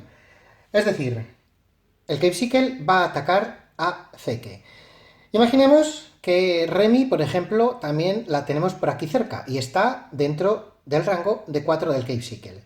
¿Cuál es la prioridad? Pues la prioridad va a ser la propia que os dice el ataque, que ahora lo veremos en la descripción, pero en caso de que no os digan nada, que no haya ningún tipo de prioridad explícita dentro de la tarjeta, lo que hacemos es siempre mirar las cartas, mirar el orden de iniciativa y la que esté más a la izquierda es la que va a ser la prioridad para el enemigo. No es el caso, vamos a verlo en la tarjeta. Fijaros que dice que lo siguiente es que vamos a hacer un ataque a rango con un número 4, es decir, como está dentro de ese rango 4, evidentemente va a ser un ataque a rango de 4. Así que es lo que vamos a realizar ahora. No obstante, tened en cuenta que después viene 2 den, es decir, este den y este den, que significa luego, y vamos a tener que ejecutarlos. Es decir, al elegir la opción 2, o ejecutarse mejor dicho la opción 2, vamos a hacer todo lo que viene dentro de la opción 2 hasta que lleguemos a la siguiente línea, que nos va a marcar ya el fin de la ejecución de la acción del enemigo. Vamos ahora con el ataque. Recordad que como había 2 Cave Sickle dentro de su esfera de influencia, vamos a utilizar el valor de los 2 dados naranjas de aquí. Así que lanzaríamos los dados naranjas y en este caso nos va a salir 7 más 2, 9. Sería valor de 9. Tenemos que comparar eso con nuestra defensa. Nuestra defensa, en este caso de Zeke, es este valor de aquí y es también 9. Así que el ataque ha tenido éxito, pero de momento sin daño. Así que vamos ahora a continuación a fijarnos en esto que tiene abajo el Cape Sickle, que es que por cada escudo nos va a dar un +1 de daño físico. Fijaros que aquí hay un escudito, así que gastaremos ese escudo en un +1. Es decir, en este caso nos ha hecho 1 de daño a Zeke. Y una cosa importante es que antes de que suceda esto, antes de que suceda el ataque, Zeke podría haber gastado un punto de estamina para intentar esquivar. Esto se hace antes de que ataque el enemigo. Así que con ese punto de estamina podría haber lanzado el dado negro. Y recordad que por cada escudo que se saque vamos a tener un +1 a la defensa. Y si nos sale evidentemente la calavera, pues no nos valdrá de nada el intentar esquivar con esta acción. Resumiendo, el enemigo ha elegido objetivo, ha elegido Zeke porque ya que no decía nada su tarjeta y al estar antes en el track de iniciativa, en la hilera de cartas de iniciativa Zeke antes que Remy, pues ha elegido a Zeke. Efectúa su ataque. Teníamos la opción de esquivar pagando un punto de estamina. Ejecuta su ataque y después de gastar los modificadores, en este caso son escudos, ha hecho daño a Zeke, que en este ejemplo le ha hecho 1 de daño. Así que esto es lo que de momento ha hecho el enemigo. Continuamos viendo lo siguiente que hace. Nos dice que ahora tenemos que mover la miniatura hacia el oponente para que esté adyacente y que tenga el mayor número de daño dentro del rango de movimiento que tenga la miniatura. La miniatura tiene un rango de movimiento que está aquí de 6, así que dentro de esas posibles 6 casillas se tiene que mover hasta que esté adyacente al oponente que tenga el mayor número de daño. Imaginad que Remy no tiene absolutamente nada de daño y sin embargo Zeke tiene el daño que acabamos de hacerle con el Cape Sickle, así que el aventurero que tiene mayor número de daño es Zeke, así que este Cape Sickle avanza hasta estar adyacente a él. Si Remy hubiera tenido mayor daño que Zeke, pues el Cape Sickle habría ido hacia donde está para estar adyacente a Remy. Pero de esta manera el ejemplo que estamos diciendo quedaría así. Continuamos y el siguiente Den, luego, ahora lo que tenemos que hacer es realizar otro ataque, esta vez en vez de a rango, cuerpo a cuerpo. Así que no lo vamos a hacer porque es exactamente lo mismo. Va a realizar el ataque, tenéis la opción de esquivar gastando un punto de estamina tirando el dado negro y os hará o no daño dependiendo de si supera en mucho vuestra defensa. Pero lo importante es lo siguiente: si este ataque cuerpo a cuerpo que realiza ahora el Cape Sickle tiene éxito, se va a activar esto que tenemos, que es el follow-up, que nos dice que va a infligir veneno y nos pone un valor que es Force 9. Vamos a ver lo que significa esto. Para detener esta follow-up del Cape Sickle, que tiene fuerza 9, lo que tenemos que hacer es fijarnos en Zeke en su valor de Conviction, que son estos dos dados morados que hay aquí. Para ello tendremos que hacer una tirada y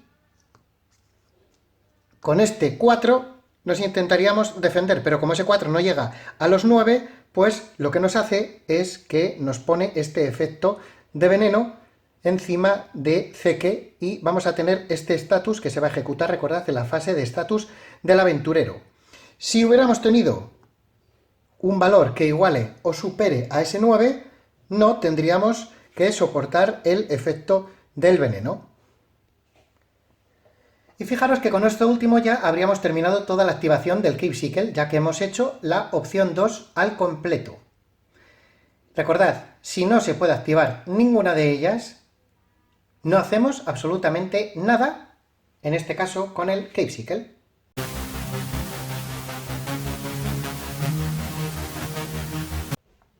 Vamos a explicar ahora cómo se salta en el juego. Aquí tenemos, como siempre, a Zeke, que va a realizar una acción de movimiento gastando un punto de estamina. Fijaros que su movimiento es 6. Pues, por ejemplo, podría gastarme uno viniendo aquí, y desde aquí quiero intentar saltar a la piedrecita. Para ello tendría que hacer un skill check de agilidad de valor 10. Fijaros que la agilidad de Zeke es 4. Tendría que tirar los dos dados morados para ver si llego o supero ese 10. Imaginad que me sale 5 y 1 más 4 sería justo 10. Así que superaría el skill check y podría saltar. Fijaros que desde donde saltamos tiene que ser un terreno normal y tiene que estar libre de cualquier otra miniatura. Bien, seguimos todavía con el movimiento. Ahora, si queremos volver a saltar, por ejemplo, aquí, tendríamos que hacer lo mismo. Tiramos los dos dados y nos sale 5 y 3, 8, más 4, 12. Así que saltamos con éxito y ya habríamos superado lo que es la zona del agua. Bien, esto sería un caso de lo más sencillo. Imaginad ahora que tenemos a uno de nuestros aliados aventureros justo en una casilla adyacente desde donde vamos a saltar. Eso supone una ventaja para nosotros, ya que vamos a añadir la fuerza de ese aventurero a nuestra tirada total. Es decir, imaginad, por ejemplo, que al tirar los dados para este skill check nos sale un 4. Aquí tenemos la agilidad de Zeke, que sería otro 4, es decir, nos quedamos en 8, pero podemos sumar la fuerza de Remy, que está adyacente. Su fuerza es 4, así que 8 y 4 sería 12, con lo cual pasaríamos el skill check y podríamos saltar. Vamos ahora con el último caso. Imaginad que Zeke está en esa posición que veis ahí y Remy en esta otra que veis ahí, y va a intentar saltar otra vez hacia la derecha para poder llegar a la posición adyacente de Remy. Bien, imaginad que tenemos mala suerte, tiramos los dos dados morados y no pasamos el skill check, ya que sería 4 más 2, 6. Eso quiere decir que quedaría más o menos por aquí, no tiene suficiente habilidad para tener el salto, para llegar al salto entero. En condiciones normales, si no estuviera Remy aquí, lo que pasaría es que caería justo en esta casilla. Si es agua, como es el caso, no pasaría nada, pero imaginaros que es un terreno de los peligrosos y cae directamente al vacío y automáticamente es derrotado, evidentemente. Pero en este caso que estamos hablando, tiene a Remy al lado. Así que lo último que podemos hacer, al haber adyacente a la posición de destino uno de nuestros aventureros aliados, podemos hacer, o sustituir, mejor dicho, un skill check de percepción de Remy. Es decir, para que me entendáis, Remy ve que se va a caer Zeke y lo que hace es intentar salvarle mediante un skill check de percepción. Así que tenemos en cuenta que el valor de percepción de Remy es de 3, así que lo que vamos a hacer es tirar los dados otra vez. Si tiramos los dados y lo superamos, cosa que no ha pasado, pero bueno, imaginad que nos sale esto, le sumaríamos el 3, 5 y 7, 12 y 3, 15 de sobra, porque también tenemos que superar el número 10, es decir, vamos a hacer un trasvase del skill check de agilidad de 10 a un skill check de percepción también de 10. Y de esta manera Remy salvaría a Zeke. Así que este es otra de las posibilidades que tenemos a la hora de hacer saltos.